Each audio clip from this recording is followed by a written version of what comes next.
Hello, my name is Ahmad Sahil Roshan, and I am from beautiful Afghanistan. He strongly insisted that it must brought me this mobile because it contains very important data.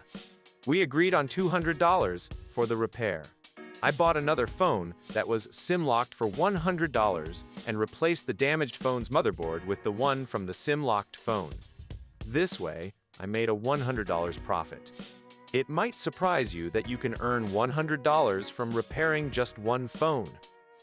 But you should know that mobile repair can truly be a profitable job. However, if someone is a beginner technician, they might face some losses during repairs. Those losses are not permanent because the daily experience gained in this field prepares a person to handle customers' mobile phones responsibly in the future.